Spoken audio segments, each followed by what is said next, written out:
we've got a lot of national pride and we've got a lot of club pride, and you know, this came up years ago about in one of the infamous meetings of play for your country as you play for your club, and that's not really an issue here. Lads come in here and it becomes one team. You know, you're expecting higher standards across the board, and we enjoy doing what we do. We enjoy being together, and that without any effort creates a drive to succeed together and to enjoy those times. It's not so much a criticism of you guys, it's just remarkable what they do. They seem to go to this whole new level. I presume you see it where guys you faced in Europe in Pro 14, just a different beast almost. Absolutely, yeah. You want to put on a red jersey and it's a strange, it's different from the Irish system, isn't it? Or would you not analyse a guy you see in Pro 14? Would you analyse him differently when it comes to a test match? I don't know. I wouldn't be too much into looking at how other teams get up for games. You know, you might look at what drives them, but we're kind of set on what their tactics are and how they want to try and stress our defence and such. But it's kind of all about us from this side of it. You've seen plenty of Max Deegan up close. What's he like as a character, and how ready do you think he is for possibly getting off the bench? Brilliant, and he's got an unbelievable party piece, so hopefully he gets a shot and we get to see that. What is it? I can't tell you that. Something or dance. What's that after the match? It's a dance. It's the height of it. So he's a bit of a character, and you think he's ready to step into the test arena?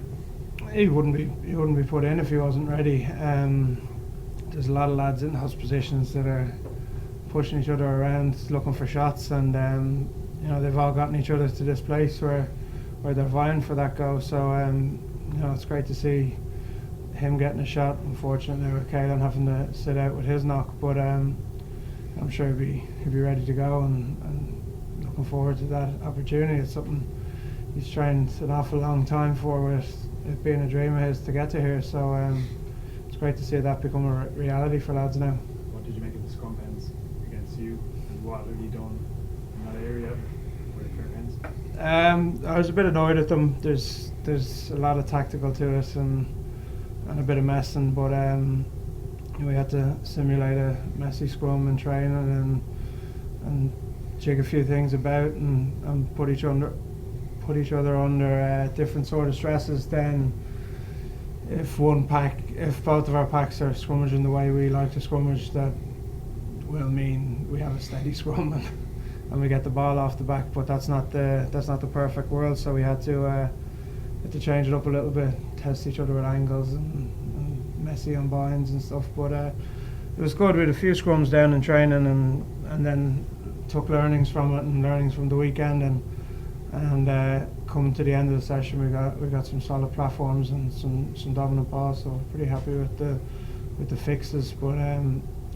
like that, you know, we can have a look forward at Wales and what they might want to do, but you could get something unpredictable on the day, or ref could deem something against you that was for you, or the other way around. So you kind of have to be armed for any of that.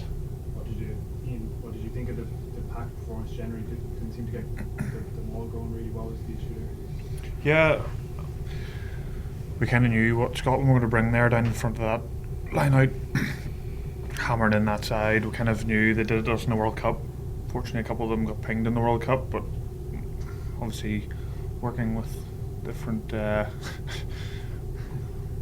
referees, you have different outcomes, and you just kind of have to try and manage that. Getting them all set. They're obviously a very good defensive side in the line out, and you can see that in their club teams as well. So again, it's just kind of just trying to manage what you do. First and foremost, win the ball, and then after that, trying to get set. We've had a few meetings about them. Last week's game at the start of the week there, and moving forward, what we're going to have to try and maybe alter slightly differently, and what we're going to have to do the same or more of coming into this weekend. Yeah, there seems to be a lot of talk about, and we understand it is a work in progress under the new coaching system. And how hard is it to try and make all these changes in the midst of Test match rugby like the Six Nations? Yeah, well, Church touched on there, Max being ready to do it. I think kind of part of being an international rugby player is being able to be pretty adaptable having different things thrown at you midweek and being able to just cope with them, being able to not only use the time in the pitch to learn, but learning away from the pitch as well to make your time on the pitch as valuable to you as possible. So I think kind of a lot of different things are changing. There's different sort of systems in place, if you like, but most of the guys I'd say all the guys are adapting pretty well. Training's been pretty smooth, and guys are excited to be out there, excited to be doing something maybe slightly different, but similarly doing a lot of stuff for the reason why they were picked for this international squad as well. The last time. Just, I know as a professional athlete you're always looking for a little extra edge and something to motivate you more. Last year's Six Nations against Wales, like, surely that's the ultimate motivation going into this game. Yeah, I don't know. I wouldn't look back too much on that. I'd like to go in pretty clean slate in my mind, and the motivation for me here is to succeed with this team. I'm not looking for vengeance or revenge or anything like that. I want success with the lads around me. That means going to the well, to the dark place to do what you have to do. That means doing the harder thing than the easier thing. You know, that's probably what will become more enjoyable now. If we come out of the weekend with a win, knowing that I've done that and that I've put myself to that place, and it was myself pushing myself on to do it, not thinking if I don't do it, this will happen again. That was your first review under Andy Farrell. Did it differ that much from what Joe used to do, or was there too much made out of that in the first No, it's been a different kind of review process. We broke it up a little bit more into different areas and looked over it, but you know, lots been put onto our mini groups to look after the smaller details of scrum and line out and breakdown and stuff like that. So it's a little bit of a different setup. And are you comfortable now to go to the management and amongst yourselves, amongst that leadership group, and say we feel we can go in a different direction here, or we can improve here? Not in that group. Sorry. Didn't make the cut. No, it's really open. It's you walk over to a coach, say sit down with me for a few minutes and go through this with me, help me get some clarity. And it's the same with players. Players are grabbing each other, sitting at a computer, going over something. Like with Ty, I'd go to him and say, what would you do here? What are you thinking of doing here? What can I do to stop that? And you just gotta kind of pick everyone's brains a little bit, and that's open. Like our evenings here aren't full. They're not busy. We're playing table tennis and darts most of the evenings, so the opportunity to grab a lad and sit at a computer or go through a notebook with someone is there, and I think that's the reason why we have that time off in the evening, is to be able to just pick each other up on stuff, get our detail on, and then go back and chill out. Ian, Adam Jones is obviously massive leader for Wales, but like, where does he rank in terms of second rows that you've come up against in your career, and how difficult it is to play against him? Obviously he's got so much experience at so many different levels. I think he's definitely right up there with one of those guys you have to be aware of. He can be extremely destructive on both sides of the ball when you're playing against him. I think there were times at the weekend there when Italy did a good job on him. However, we can't just assume that everyone's going to do that and brush him under the rug. We kind of have to make sure that we're on top of our game defensively and in attack, just to make sure that him and other threats around their pack and backline are nullified. Because if the moment you kind of assume someone's looked after and they're not going to cause you much hassle, that's when you're going to get trouble thrown at you. Stephen just asked Keane about it there. I was going to ask you about that defeat last year to Wales in Cardiff. Like, for you, everybody reacts differently to defeat. Is that something you draw motivation from for this weekend? I wasn't playing on it. Why not? Probably a similar answer to Keane though. If I was playing on it, looking back to kind of things like that, people react to games differently. People remember games differently. We've played them twice since then. Like there's lots happened in between that space. I know it's under a year ago, but it feels about 5 years ago really. Because of everything that's happened in between. Everything, it's been so busy in between, and there's been obviously being a World Cup season, everything's crammed in with the club and with country as well. So it's been busy enough. And just on you're obviously part of the leadership group now. What's that like for you? And bring more of your leadership role to the setup? It's good.